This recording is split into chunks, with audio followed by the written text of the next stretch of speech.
Tired of feeling like you're spinning all the plates in your design business and at any moment they could all come crashing down? Are you feeling like you're so close to breaking through to the next level, but those consistent projects still aren't flowing your way? Are you ready to finally take your business from a hobby to 100K and beyond? Then welcome to the Six Figure Designer Podcast. I'm talking all the techniques you need in your design business to start paying yourself, get great clients, and finally break through that 5-figure ceiling. Well, hello, everyone. Thanks so much for joining me for another episode of the podcast. I'm so happy to have you here, especially in the new year in 2025. We know that this year we're all ready to go, right? It's that clean slate where we get to start over, start fresh. And this is the year, right? This is the year that we're going to create that business that we've been wanting, that we've been hoping for forever, right? And I'm going to help you do that this year. So I am called the closing coach for interior designers, and you're probably wondering, why the heck is she called the closing coach for interior designers? And I help designers just like you navigate that sales and marketing process that is so difficult for most of us to wrap our heads around. I help you take that all the way through so that you can close these amazing projects. I have helped designers close hundreds of thousands of dollars in design fees, and I can help you with that too. I have a designer I'm currently coaching who is actually very successful, has a 7-figure business. And at the beginning of the third quarter last year, she was literally freaking out because come January 1, she had absolutely no projects on the boards, and she was having, a panic attack about it. She was really freaking out, and nothing was coming, nothing was on the horizon, everything was wrapping up. And so we sat down and created a comprehensive list of all the vendors and all her contacts in her professional life and in her files that she could reach out to. And then I helped her organize those by priority, because we have to know that some contacts are better than others, meaning they can really pull projects forward a lot faster. So we looked at all the people that we could think of, and I helped her assess who was most likely to refer now, in 3 months, and in 6 months. And slowly she began to feel much better about what was going on in her business and her financial situation, and not being so completely panicked, because she had a plan. She felt like she was much more in control of her destiny. And I'm happy to report that this week she actually called me and said all that groundwork that she's been laying over the last several months, she got 5 new inquiries in 1 week. And all of that came from the list of people that we put together and those contacts that she went ahead and made. So I want to remind you about my Luxury Client Academy, which is my 9-month coaching experience where I help you triple your profits in the next 9 months with measurable results, like my current coaching client with 5 inquiries in the last week. Let me help you finally get those projects that you've been wanting without tearing your hair out about what to post, wasting time at the local chamber events, or even spending huge sums of money on advertising only to wonder, is this even working? So if you want to learn more about it, go ahead and check out the new website that I have up called www.luxuryclientacademy.com. It has all the information there. And of course, I would love you to join us in the academy. So one of the things that we're going to be talking about is very similar to this situation, is how do I go about marketing? When's the right time? 2 other clients that I was coaching this week also said, I have enough work for first quarter, but then what? Like, what happens in the second quarter? When is the right time for me to prime the pump for more projects? And maybe you're asking yourself this question as well. What happens if I get too many opportunities at once? That is one of the more interesting fears that I find from designers, is that what happens if I get more than I can handle? What happens if more opportunities come my way? And I want you to think about that a little bit. So we're afraid that too many amazing opportunities are going to come our way. this is what we're worried about. I want you to think differently about that. And I'm going to talk about how you can handle that in just a little bit. But that does seem to be one of the things, is what happens if I'm too busy, right? Which is actually a good problem to have, because that gives you a lot more freedom, a lot more choices.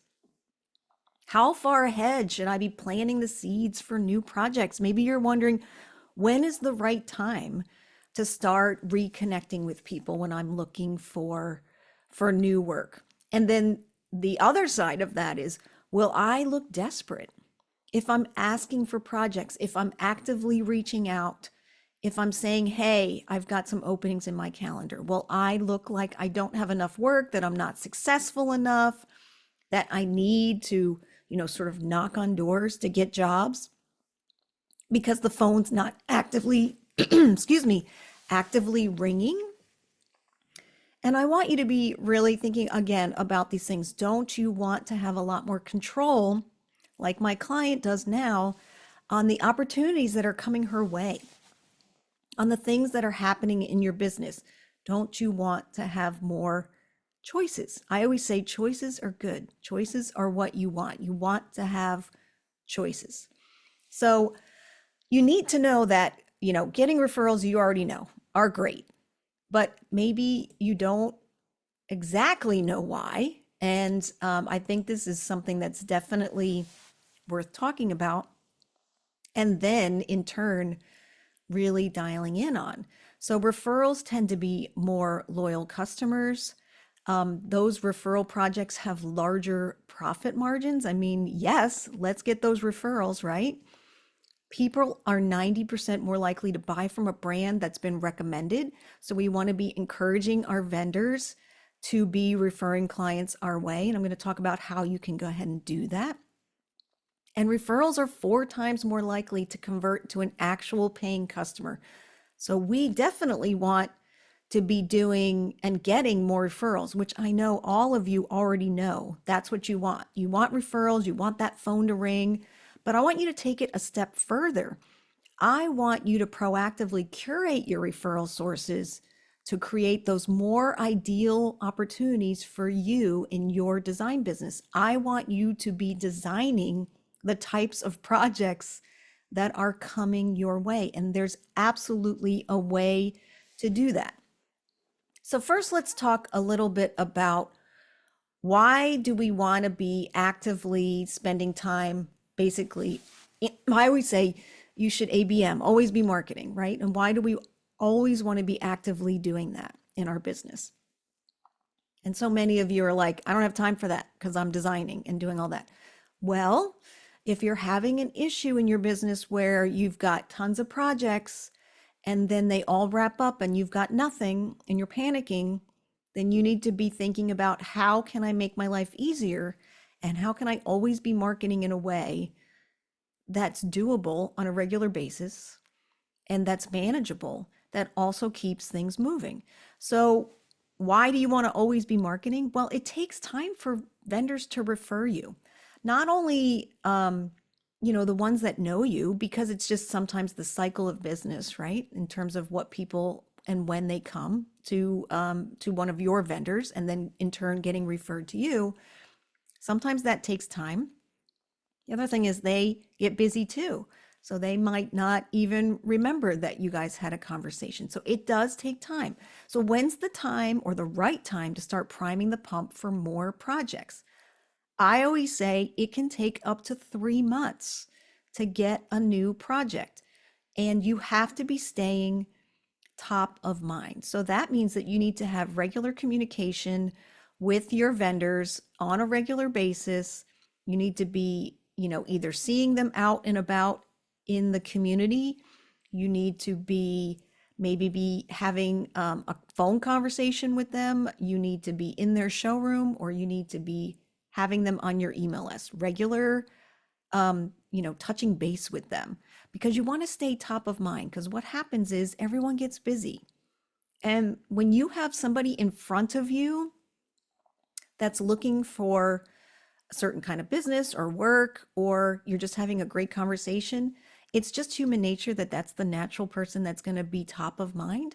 And when an opportunity comes along, they're going to say, hey, I just had a meeting with Pam, and so I want to refer this job to her. And that's how you stay top of mind. That's how you get active referrals to keep referring you. So I want you also to be thinking about your top contacts. Write a list of everyone that you can think of, all your vendors, all your vendor contacts, all your reps that you know, and who are the people that know you best, right? So you need to then prioritize, because what happens is we get the list. Let's say we have the list of 20 or 40 or 50 or 100 people. Now we're like, great, we've got the list. I'm totally overwhelmed. I don't know where to start. I don't know what to do. So I'm not going to do anything, which is what happens to most of us. And what I want you to do is just pick 10.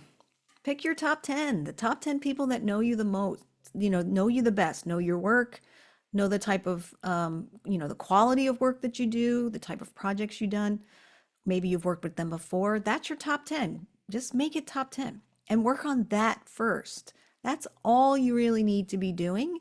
And of course, if you need language on how to reach out to them, because that also is an art on itself, is what you do to get people to move off the dime and to respond, because we get tons of emails every day. So how do we go about being effective at our communication so someone wants to pick up the phone and have that conversation with us? Then that's what I help you do as well. I help you get them on the phone. I help you make an impression. I help you get those projects off the drawing boards and into, your business. So find your top contacts, those that know you best.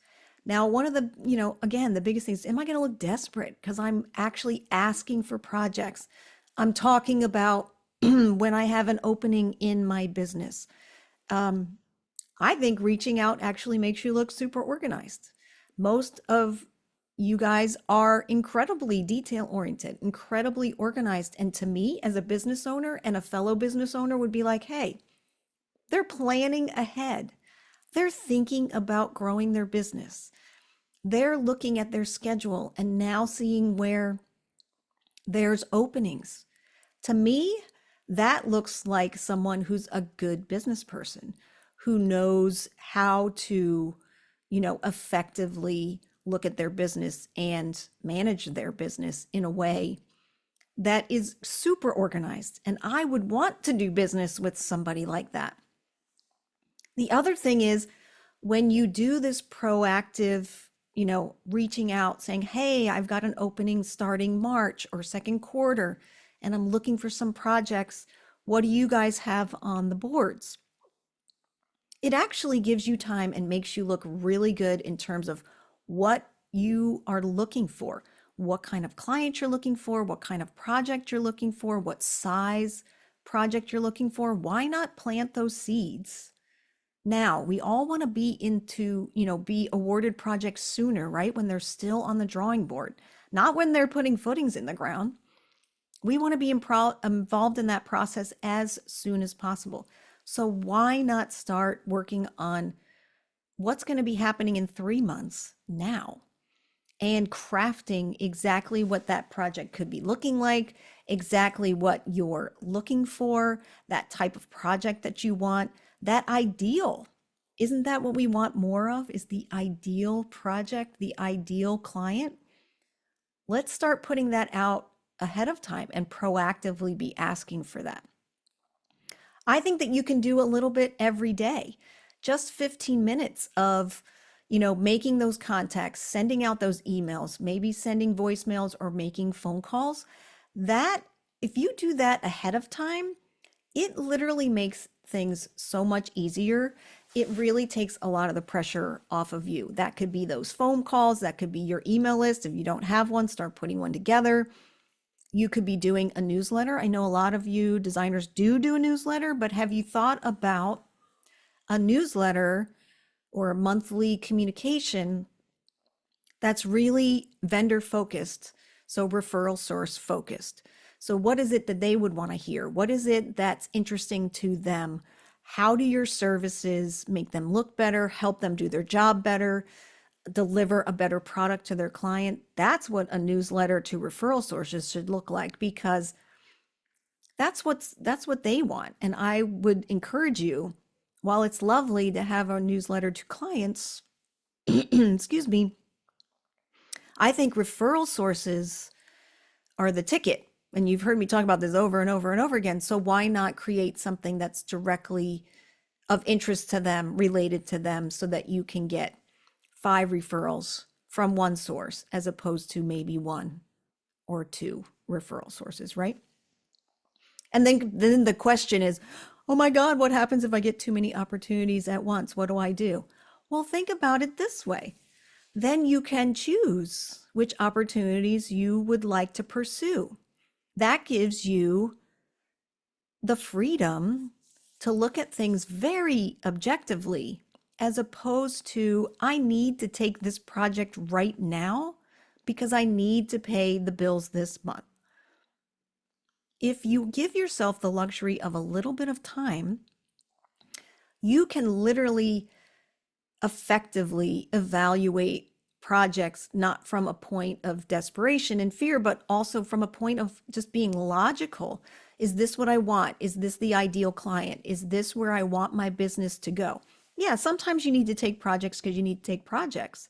But if you want to keep moving ahead, moving forward, getting better projects, giving yourself that luxury of time and having multiple opportunities to choose from really allows you to get yourself to that next level. So it really takes that pressure off in terms of, I have to take this, right? It's like, do I want to take this? Is this the right thing for me? How do I feel about this client? How do I feel about this opportunity?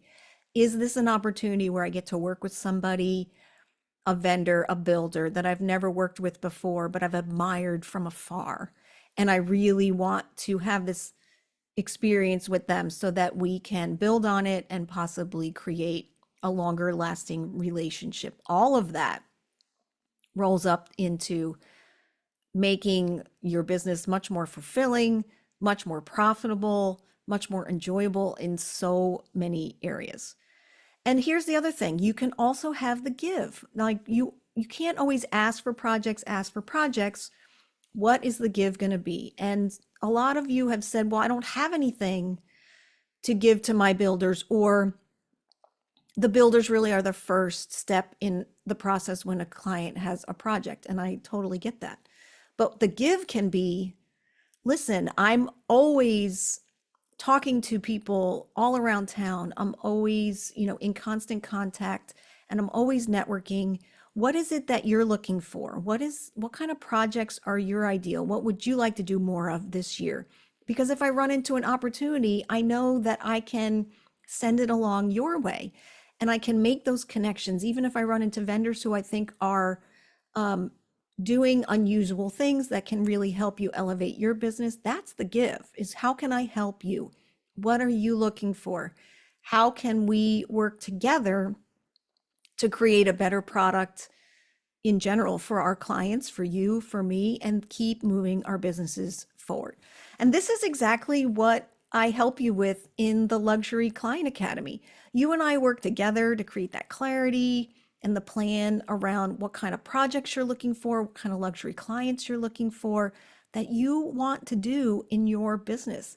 And that's ultimately going to make you, feel a lot more appreciated, and you're going to make a lot more money in your business. You're going to be tripling your profits. If you want some details on the program, you can definitely listen to episodes 66 and 67, or you can head to www.luxuryclientacademy.com. I have all the details there.